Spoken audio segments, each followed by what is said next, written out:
Check check.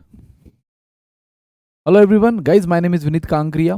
सो दोस्तों, पिछले class में हमने देखा था कि स्टैटिस्टिक्स का इंपॉर्टेंस क्या है, कैसे आपको कोई भी रिसर्च प्रोजेक्ट में जहाँ पे एक क्वेश्चन मार्क आपके दिमाग में चल रहा है, उस क्वेश्चन का आंसर ढूंढने के लिए आपने कई सारा डेटा कलेक्ट किया। अब डेटा तो कलेक्ट हो गया है, लेकिन उस पर क्या वो टूल्स अप्लाई करें सो दैट हम अपने फाइंडिंग, अपने कंक्लूजन तक पहुंच सके कि यार वो इतना वाइड, इतना ह्यूज डेटा हमें एग्जैक्टली क्या बोलने की कोशिश कर रहा है, वो हम निकालते हैं by using various statistical tools. और उस टूल्स की शुरुआत आज से हम करने वाले हैं। तो पिछले क्लास में बस मैंने बताया था कि स्टैटिस्टिक्स होता कहाँ से, उसका ओरिजिन कहाँ से स्टार्ट होता है, उसका पर्पस क्या है।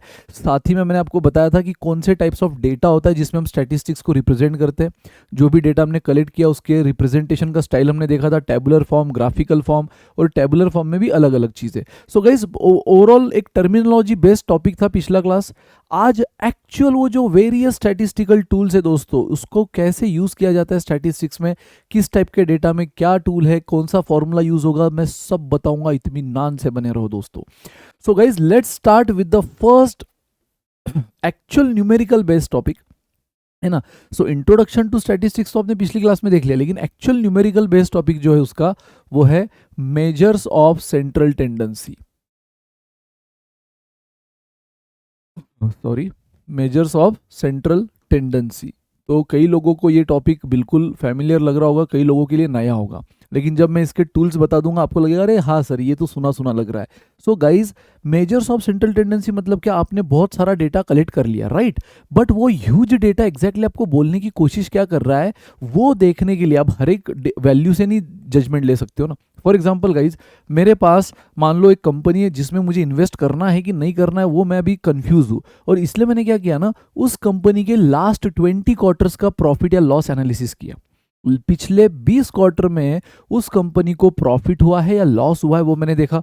तो कई सारे क्वार्टर में यार उसका प्रॉफिट अच्छा दिख रहा था, मान लो फर्स्ट क्वार्टर में 25 करोड़, सारी फिगर्स करोड़ में मान लो, है ना। सेकंड क्वार्टर में 14 करोड़, थर्ड क्वार्टर में 23 करोड़, देन फोर्थ क्वार्टर में 29 करोड़ का लॉस भी हुआ। ये निगेटिव साइन यानी लॉस, ठीक है।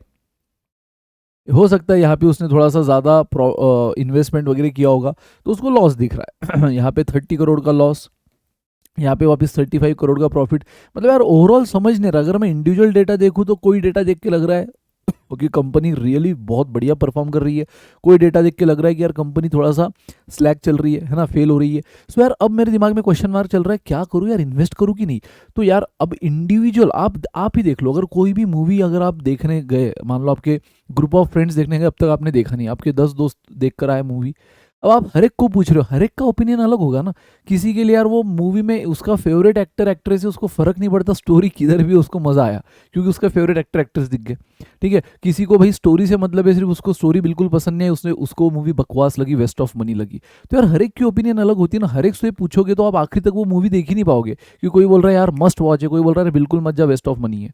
यहाँ पर भी कोई वैल्यूज देख के, कोई प्रॉफिट को देख के लग रहा है यार कंपनी बढ़िया परफॉर्म कर रही है, किसी प्रॉफिट को देख के लग रहा है यार कंपनी बर्बाद हो रही है। सो करे क्या। सो गाइस, पता है हम क्या करते हैं, उस पूरे डेटा की एक सेंट्रल वैल्यू निकालते हैं। मेजर्स ऑफ सेंट्रल टेंडेंसी का मतलब समझो, इस पूरे डेटा की हम एक सेंट्रल वैल्यू निकालते हैं, and that central value guys, वो सेंट्रल वैल्यू हमें जो इंडिकेशन देगी वो हम फाइनल करते हैं। मतलब मान लो 10 में से 8 दोस्तों ने बोला जा, 2 ने बोला मत जा। अब अगर मैं इंडिविजुअली सोचूं तो मेरे पास जा का भी ऑप्शन है मूवी के लिए और मत जा का भी ऑप्शन है मूवी के लिए। तो मैं क्या करूं, तो मैं क्या करूंगा गाइज, उस पूरे डेटा से 10 में से 8 ने हाँ बोला, 2 ने ना बोला, है ना, तो मैं एक वैल्यू निकालूंगा। वो वैल्यू कुछ भी हो सकती है, वो वैल्यू मुझे जो इंडिकेशन देगी मैं वो काम करूंगा। अगर वो बोलेगा जा तो जाऊंगा, नहीं तो नहीं। उसी तरह गाइज इस सारे डेटा का मैं एक सेंट्रल वैल्यू निकालूंगा, और वो सेंट्रल वैल्यू मुझे क्या बोलती है उसके हिसाब से मैं डिसाइड करूंगा whether I should invest in this company और नॉट। अब आप बोलोगे सर ऐसी कौन सी वैल्यूज है, तो ऐसी 3 टाइप्स की वैल्यूज है दोस्तों। There are 3 types of value जिसको हम सेंट्रल वैल्यू बोलते हैं। और एक है सबसे पहले मीन, जिसको अरिथमेटिक मीन भी बोला जाता है। दूसरा है मीडियन, एंड गाइस तीसरा है मोड। यस, आप इन तीनों में से कोई भी वैल्यू निकालो उसको सेंट्रल वैल्यू बोलेंगे। आप इस पूरे डेटा का मीन भी निकाल सकते हो, इस पूरे डेटा का मीडियन भी निकाल सकते हो, इस पूरे डेटा का मोड भी निकाल सकते हो, ठीक है। और वो जो मीन या मीडियन या मोड जो भी आपने निकाला, वो आपको जो इंडिकेशन देगा ना पॉजिटिव और निगेटिव, उससे आप डिसाइड करोगे कि अपना जजमेंट, अपना डिसीजन क्या होना चाहिए, ठीक है। सो गाइज, आज जो पहला टूल हम सीख रहे हैं वो है कि कैसे आप यूजिंग सम स्टैटिस्टिकल टूल पूरे डेटा को एक सिंगल वैल्यू के फॉर्म में रिप्रेजेंट करते हैं। यार देखो, हमारी इतने करोड़ की आबादी को रिप्रेजेंट करने के लिए हमारे प्रेसिडेंट होते हैं, हमारे फॉरेन मिनिस्टर होते हैं, हमारे प्राइम मिनिस्टर होते हैं, है ना। तो हमने सब कुछ, ऐसा ही नहीं ना कि मान लो कहीं अमेरिका में एक मीटिंग चल रही है तो हम सारे के सारे इंडियन 130 140 करोड़ इंडियन उस मीटिंग को अटेंड करने निकल गए। नहीं, हमने अपना रिप्रेजेंटेटिव सिलेक्ट किया, वो जाएगा वहाँ पे मीटिंग अटेंड करेगा और हमारे बिहाफ में डिसीजन लेगा। तो गाइज वही चीज़ है यहाँ पर भी। अगर मुझे इतना सारा डेटा है जो हर अलग अलग जगह खींच रहा है, मुझे समझ नहीं रहा है क्या करूँ, तो एक फाइनल कंक्लूजन पे आने के लिए मैंने उस पूरे डेटा को रिप्रेजेंट करने वाली वैल्यू निकाली। रिप्रेजेंट करने वाली वैल्यू जिसको बोला जाता है central value, that can be इधर मीन और मीडियन और मोड। चमका, क्योंकि देखो यार, मेरा मानना है जब तक आप उस टॉपिक को पूरा शिद्दत से डेप्थ तक नहीं समझोगे ना, यार ये टॉपिक हम सीख क्यों रहे हैं, तब तक मज़ा नहीं आएगा। और एक बार समझ गया कि अच्छा इसका सीखने का ये मतलब है, ये पर्पस है, तो फिर गाइज आप इस टॉपिक में कमाल कर दोगे, बवाल कर दोगे। So let's start guys. तो पहला चीज़ जो हम सीख रहे हैं कि हमें किसी भी डेटा से उसकी सेंट्रल वैल्यू निकालना है, मतलब मीन निकालना है, मीडियन निकालना है, मोड निकालना है। अब वो मीन मीडियन मोड कैसे निकालते हैं हम देखेंगे। और आपने देखा है there are 3 types of data, एक इंडिविजुअल सीरीज, एक अनग्रुप फ्रीक्वेंसी डिस्ट्रीब्यूशन, एक ग्रुप फ्रीक्वेंसी डिस्ट्रीब्यूशन, राइट। तो इन तीनों के लिए हम ये तीनों चीज़ें सीखेंगे। तो आज के सेशन में गाइज हम सीखने वाले हैं mean for individual series, mean for ungroup frequency distribution and mean for group frequency distribution. So चलो बिना किसी देरी के गाइज लेट्स स्टार्ट। सो और एक सेकंड,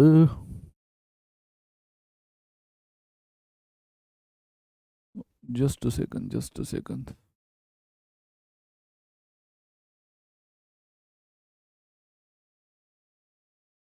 हाँ, सो गाइस आ जाओ फटाफट से।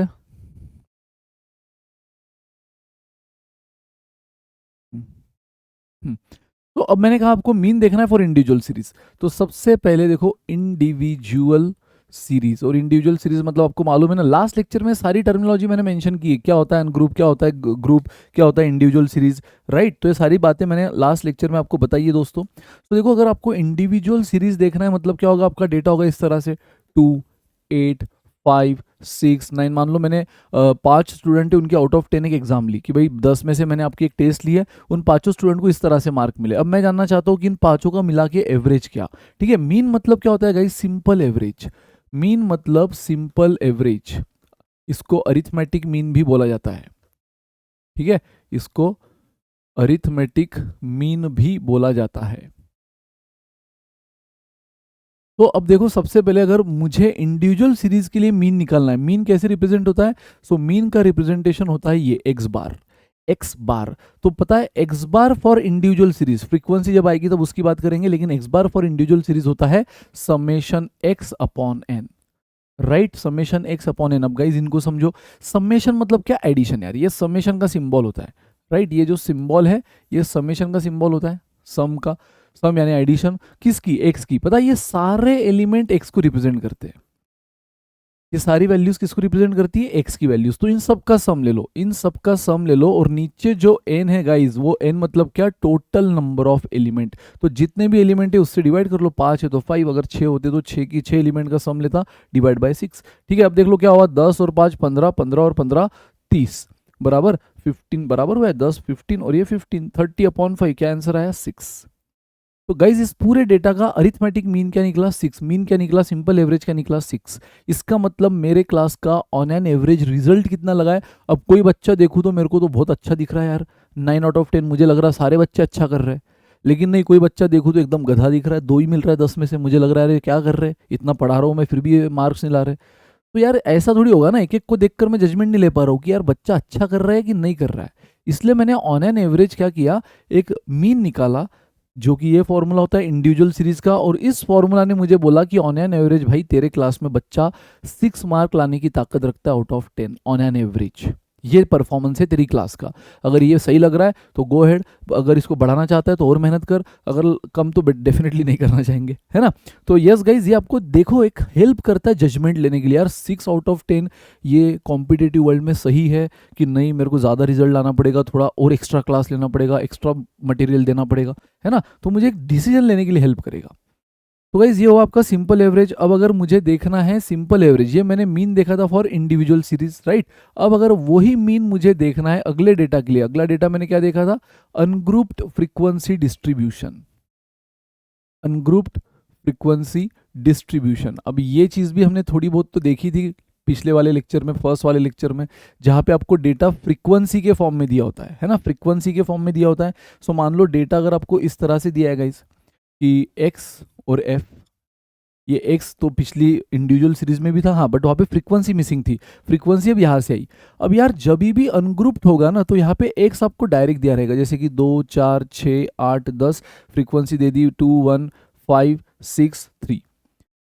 अब पता है यहाँ पे मीन निकालने का यानी एक्स बार निकालने का फॉर्मूला हो जाता है summation F x upon summation F, यानी कि गाइस अब अगेन आपको पता है समेशन का मतलब क्या होता है, सम। तो किस किस का सम चाहिए आपको, सम चाहिए सबसे पहले तो देखो डिनोमिनेटर में चाहिए एफ का। अब एफ का कॉलम तो मेरे पास है, डायरेक्ट इसका सम ले लो। एफ का कॉलम मेरे पास है, डायरेक्ट इसका सम ले लो। ये कितना है, 5 और 6 11, 11 और 4 15 17, बराबर ये सम आ गया गाइज 17। अब समेशन एफ यानी डिनोमिनेटर तो सॉर्टेड है, डिनोमिनेटर तो मुझे मिल गया कि पूरे एफ का समेशन है ना, जैसे कि पिछले एग्जांपल में क्या था, समेशन एक्स था, तो उसमें हमने क्या किया था, जितने भी एलिमेंट थे वो सारे एक्स थे, उन सबको ऐड किया था। इस बार हमें क्या दिख रहा है, इस बार हमें दिख रहा है समेशन ऑफ एफ डिनोमिनेटर में, तो एफ का कॉलम मेरे पास है, उसको समेशन ले लिया। गाइज अब अगला कॉलम मुझे क्या दिख रहा है, अगला कॉलम मुझे दिख रहा है समेशन ऑफ एफ एक्स। अच्छा, मेजोरिटी स्टूडेंट क्या करते हैं, ये सर ये देखो समेशन एफ हमारा आ चुका है, इंटू एक्स कर लेना है क्या। आप कौन सा एक्स करे, मतलब समेशन एफ 17 इंटू 2 17 इंटू 4, नहीं गाइज ये समेशन जो है ना ये पूरे एफ एक्स का है, मतलब F into x, F into x. जैसे आपको एक्स का समेशन बोला होता है तो आप एक्स के सारे वैल्यूज को ऐड करते हो, जब आपको f का समेशन बोला था तो आपने f के सारे वैल्यूज को ऐड किया। तो पता है इस बार जो समेशन दिया है आपको वो समेशन है f इंटू एक्स, इस पूरे टर्म का समेशन है। तो आप बोलोगे सर हमारे पास तो लेकिन x अलग से है, f अलग से है, दोनों साथ में है ही नहीं। अरे तो नहीं है तो बनाओ, नहीं है तो बनाओ। तो आपको यहाँ पे अब एक काम करना पड़ेगा, एफ एक्स का ये तो क्वेश्चन आपको देगा, लेकिन आपको क्या करना है, फॉर्मूला यूज करने के लिए समेशन एफ निकालना है, निकाल लिया, साथ में समेशन ऑफ एफ एक्स भी निकालना है, यानी F into x, F into x, F अलग है एक्स अलग है, दोनों को एक कर दो थ्रू मल्टीप्लीकेशन, और ये कॉलम कहलाएगा एफ इंटू एक्स। यानी देखो हर इंडिविजुअल एफ और एक्स को मल्टीप्लाई करो, रिस्पेक्टिव एफ और एक्स को मल्टीप्लाई करो, यानी पहले को पहले से ही, दूसरे को दूसरे से ही, सो ऑन।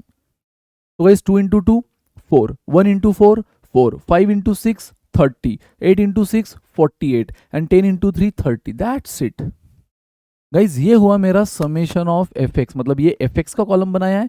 तो जैसे समेशन ऑफ एफ के लिए सारे एलिमेंट को ऐड किया, अब समेशन ऑफ एफ एक्स के लिए गाइज इस पूरे कॉलम के समेशन के लिए ये सारे आइटम को ऐड कर दो, जो कितना हुआ 30 30 60 एंड 48 108 प्लस 8 116, 116 और खत्म गाइज। ये मिला आपको इस एफ एक्स का समेशन, जो हम कहलाएगा समेशन एफ एक्स। ये मिला आपको एफ का समेशन, जो हो गया समेशन एफ, और बस यहाँ वैल्यू रख दो, ये रहा आपका फॉर्मूला।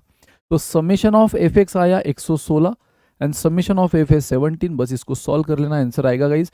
तो जहाँ कैलकुलेटर अलाउड है वहाँ आप कैलकुलेटर यूज़ कर सकते हो, जहाँ नहीं वहाँ आपको टेबल्स बाय हार्ट होना ज़रूरी है, कम से कम 1 से 30 तक, 1 से लेकर 30 तक। गाइज अगर अपना मैथ्स इंप्रूव करना चाहते हो ना तो 1 से लेकर 30 तक टेबल को बाय हार्ट करना शुरू करो, बहुत काम आते हैं आपका। इनफैक्ट कैलकुलेटर जहाँ अलाउड है वहाँ पर भी छोटी छोटी बातों के लिए कैलकुलेटर लेने की ज़रूरत नहीं, वो टाइम वेस्ट करता है। तो डायरेक्ट 17 अब आपको लेना है तो आपकी मर्जी, बट ऐसी एग्जाम जहाँ कैलकुलेटर अलाउड ही नहीं है वहाँ पे आपको डेफिनेटली ओरली करना होगा। तो 17 क्या हुआ 6,102 है ना, तो बचा कितना 14, 14 पे 0 कैरी किया, 17 8,136, फिर 4 पे 0, 17 2,000, तो 6.82 समथिंग समथिंग, कम से कम 2 डेसिमल तक लो, 2 डेसिमल तक लो, तो 6.82 समथिंग समथिंग, तो 6.82 पे हम रुक गए। ये हुआ guys mean for this data, और which data, ungrouped frequency distribution. Ungrouped frequency distribution का मीन हमें मिल चुका है। एंड गाइज अब मुझे बताओ, इंडिविजुअल हो गया, अनग्रुप हो गया, तीन ही टाइप का डेटा देखा था, तो तीसरा कौन सा, तीसरा आएगा ग्रुप फ्रीक्वेंसी डिस्ट्रीब्यूशन। तो come on guys, grouped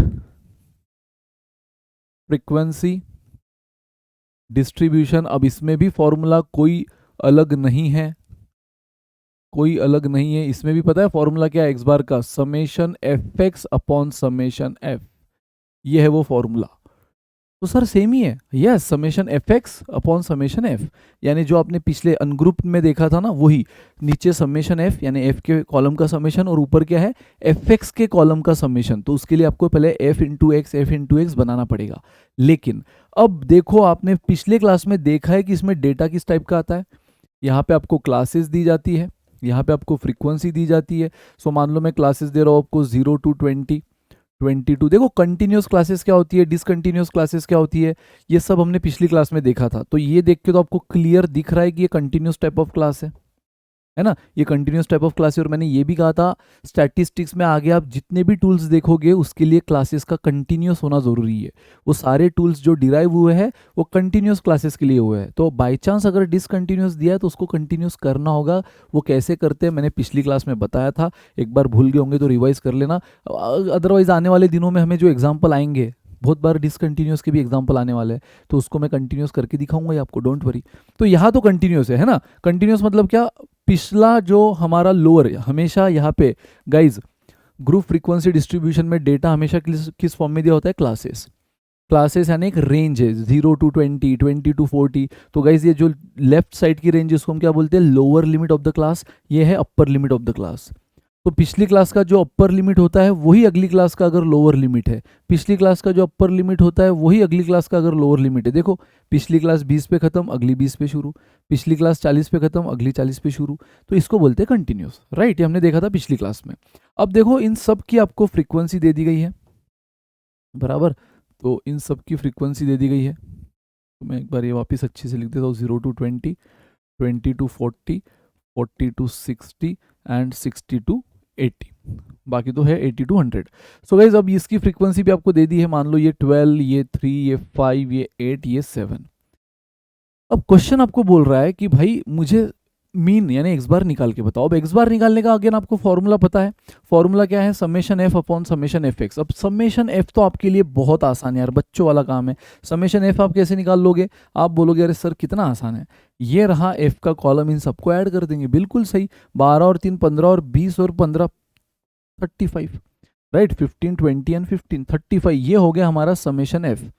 now next आया समेशन एफ एक्स। तो गाइज एफ आपके पास अलग से है, पर एक्स कहाँ है अलग से, अनग्रुप फ्रीक्वेंसी जो आपने पिछली एग्जांपल में देखा वहां पे आपके पास एक्स अलग से था, यहाँ पे आपके पास एक्स अलग से है ही नहीं। तो अगर आपके पास एक्स अलग से नहीं है तो फिर क्या करे, अरे कोई टेंशन नहीं, अगर पिछला क्लास रिवाइज करके आए होंगे तो मैंने वहाँ बताया है, वहाँ मैंने बताया है कि वो एक्स कैसे निकाला जाता है। वो एक्स होता है दरअसल mid value of the class. ये जो क्लासेस आपको दिया है ना, ये जो क्लासेस आपको दिए है दोस्तों, इनकी मिड वैल्यूज, इनकी मिड वैल्यू। अब 0 to 20 की मिड वैल्यू तो बच्चा भी बता देगा कि सर 10 होता है। 20 to 40 की मिड वैल्यू 30 होती है, यानी मिड वैल्यू यानी कि एग्जैक्ट बीच की वैल्यू। तो 0 to 10 रेंज के एग्जैक्ट बीच में कौन है 10, 20 से 40 रेंज के एग्जैक्ट बीच में कौन है 30। अच्छा ये तो खैर आपको ये आंखों से दिख रहा है इसलिए, अदरवाइज मिड वैल्यू है ना, मिड वैल्यू निकालने का मैंने फॉर्मूला तक बताया है। मिड वैल्यू मतलब ही एक्स निकालने का फॉर्मूला क्या बताया था मैंने, upper limit plus lower limit upon 2। याद आया, upper limit plus lower limit upon 2। मतलब आपको जिस भी क्लास का मिड वैल्यू निकालना है, जिस भी क्लास के लिए एक्स निकालना है, मिड वैल्यू बोलो या एक्स बोलो, one and the same thing, उन दोनों लिमिट का लोअर और अपर का एडिशन अपॉन 2। देख लो यहाँ पे 0 और 20 का एडिशन 20 अपॉन 2 बराबर 10 आया, 20 और 40 का एडिशन 60 अपॉन 2 बराबर 30 आया, 40 और 60 का एडिशन 100 अपॉन 2 50 आ जाएगा। और वैसे भी हमें पता है 40 और 60 की मिड वैल्यू 50 ही होती है, 60 और 80 की मिड वैल्यू 70 होती है। चाहे तो देख लो 70 और 80 उस फॉर्मूला में लोअर लिमिट है इसका 60, अपर लिमिट है 80 अपॉन 2, तो 140 अपॉन 2 70 आया। चमक रहा है गाइस, चमक रहा है। और बस 80 और 100 की भी इसी तरह 90 आ जाएगी। और एक बार आपके पास x आ गया, f आ गया, तो ये तो बिल्कुल अब पिछली क्वेश्चन की तरह बन गया ना। फॉर्मूला भी वही है, बस कमी किस बात की थी कि यार हमें जो क्लासेस दिए वो हमें क्लासेस के फॉर्म में डेटा दिया है, x नहीं दिया है। बट पहले तो चेक कर लो क्लासेस कंटिन्यूअस है तो उससे अब x कैसे निकालना है, हमें पता है mid value of the class हमने निकाल ली। और मिड वैल्यू अगर हमें मिल गई है यानी कि x मिल गया है, f दे दिया है, उसके बाद हमें बस एक कॉलम बनाना है fx, क्योंकि ये समेशन तो मेरे पास आ चुकी है। समेशन f कितना आया है 35, लेकिन अगर ऊपर की समेशन मुझे चाहिए तो f इंटू एक्स का कॉलम बनाना पड़ेगा और उसका समेशन लेना होगा। तो ये रहा f, ये रहा मिड वैल्यू x, मल्टीप्लाई कर लो 12 इंटू 10 रिस्पेक्टिव एलिमेंट, पहला इंटू पहला, दूसरा इंटू दूसरा, 55 250 78 560 97 630, और इस कॉलम का समेशन ले लो, ये हुआ 0 2 और 9 11 11 और 11 22 24 सॉरी 25 टू कैरियर 2 3 4 5 5 और 5 10 16 1650 गाइस। एक बार फिर से चेक कर लेना, 1650 मिला समेशन एफ एक्स, 35 है समेशन एफ। अगर आपके पास कैलकुलेटर डायरेक्ट करो, ओरली करना चाहते हो, 35 का टेबल नहीं पता तो इसको थोड़ा सा रिड्यूस करो, सिंप्लीफाई करो। मुझे बताओ, मैं इसको 5 से डिवाइड कर सकता हूँ, 5 7 jar 5 3 jar 5 3 jar 5 3 0, so guys 330/7 आया। 5 से डिवाइड किया 330/7, अब 7 का टेबल तो आपको आता ही है, तो 7 4 जार 28, 5 पे 0 7 7 जार 49, 1 पे 0 7 1 जार 3 पे 0, तो यार 47.14 समथिंग समथिंग समथिंग, 2 डेसिमल तक ले लो, दिस इज योर आंसर। बस ये इतने कॉलम आपको बनाने पड़े। ये तो क्वेश्चन था, आपको कौन सा कॉलम बनाना पड़ा, सबसे पहले मिड वैल्यू वाला और बाद में एफ एक्स वाला, दैट्स इट। सो गाइज ये होता है mean for individual series. Individual series में आपने क्या सीखा, इंडिविजुअल सीरीज में आपने सिंपली सीखा ये फॉर्मूला, जो भी वैल्यूज है वो सारी एक्स है, समेशन एक्स अपॉन एन, सारी वैल्यूज को ऐड कर दो, divide by total number of element. उसके बाद अनग्रुप और ग्रुप फ्रीक्वेंसी का फॉर्मूला सेम है, summation F x upon summation F, लेकिन यहाँ पे मैटर करेगा कि डेटा अगर आपको अनग्रुप है तो डायरेक्ट एक्स और एफ दिया है, आपको बस एक कॉलम निकालना है एफ इंटू एक्स। ये समेशन जो भी आएगा न्यूमरेटर में, एफ का समेशन डिनोमिनेटर में डिवाइड कर लेना। लेकिन ग्रुप डेटा में गाइस आपको क्लासेस और फ्रीक्वेंसी दी जाएगी, तो उससे एक्स कैसे निकाला जाता है, mid value. Mid value direct आंखों से दिख रही तो बहुत बढ़िया, नहीं तो ये रहा फॉर्मूला, दोनों लिमिट का addition upon 2, upper plus lower upon 2, ये सारी टर्मिनोलॉजी हमने लास्ट क्लास में की है। डन। सो ये एफ मिल गया, ये एक्स मिल गया, दोनों को आपने मल्टीप्लाई किया, एफ एक्स का कॉलम मिला। सो गाइज ये पूरा एफ एक्स का टोटल फिर से कहाँ रख दो, न्यूमरेटर में, सेम फॉर्मूला है। एफ का टोटल जो भी आया है वो डिनोमिनेटर में रख दो और डिवाइड करने पे आंसर आ गया, दैट्स इट। सो गाइज ये था मीन फॉर इंडिविजुअल, अनग्रुप और ग्रुप, है ना। अब अगली क्लास में थोड़े से मीन के 1-2 क्वेश्चन देखेंगे। अच्छा, ये जो अब आप बोलोगे सर ये वैल्यूज अगर बहुत बढ़िया है तो काफ़ी कैलकुलेटिव होगा, तो कैलकुलेटर है तो बहुत अच्छा, नहीं है तो, हालांकि नहीं है तो भी गाइज इसको, इस कैलकुलेशन को और आसान करने का इसी फॉर्मूला का एक अलग वर्जन है। जैसे ये फॉर्मूला को बोला जाता है डायरेक्ट फॉर्मूला या डायरेक्ट मेथड। पता है इसमें डेविएशन एक मेथड है और स्टेप डेविएशन भी मेथड है, जो आपकी कैलकुलेशन को और छोटा करेगी। जितनी ये वैल्यूज बड़ी बड़ी है उतना आपको वो डेविएशन और स्टेप डेविएशन का यूज करना पड़ेगा। अगर बहुत ज़्यादा बड़ी है तो स्टेप डेविएशन यूज़ करेंगे, मॉडरेट है तो डेविएशन यूज़ करेंगे, और ऐसी छोटी छोटी है तो डायरेक्ट से भी आएगा। और तीनों से आंसर रत्ती भर भी अलग नहीं आएगा गाइज। मैं चाहे तो एक क्वेश्चन पे नेक्स्ट क्लास में मैं तीनों मेथड आपको करके दिखाऊंगा, तीनों मेथड एक ही क्वेश्चन पे, और आप देखोगे कि तीनों से डिक्टो सेम आंसर आया। ठीक है, तो नेक्स्ट क्लास में मैं आपको तीनों मेथड एक साथ में करके दिखाऊंगा। और ये जनरली कब यूज़ होता है, ग्रुप डेटा में, क्योंकि ग्रुप डेटा में वैल्यूज़ काफ़ी बढ़ जाती है ना, मिड वैल्यू। और आपको पता ही है इंडिविजुअल सीरीज, वैसे आपने पिछली क्लास में सीखा है, इंडिविजुअल सीरीज जब डेटा वास्ट होता नहीं तब यूज़ होता है, जब मॉडरेट होता है अनग्रुप यूज़ होता है, लेकिन जब डेटा बहुत यूज होता है तब ग्रुप यूज़ होता है ना।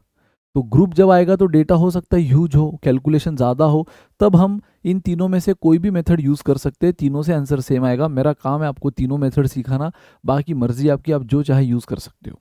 ठीक है, उसके बाद फिर वो तीनों मेथड देखने के बाद कुछ एग्जाम्पल लेंगे, और फिर हम बाद में मीडियन को भी सीखेंगे, मोड को भी सीखेंगे, और एंड में करेंगे प्रैक्टिस प्रैक्टिस प्रैक्टिस। ठीक है गाइस, तो आज के लिए इतना ही, मिलते हैं next session. Till then bye bye, good day, take care, enjoy.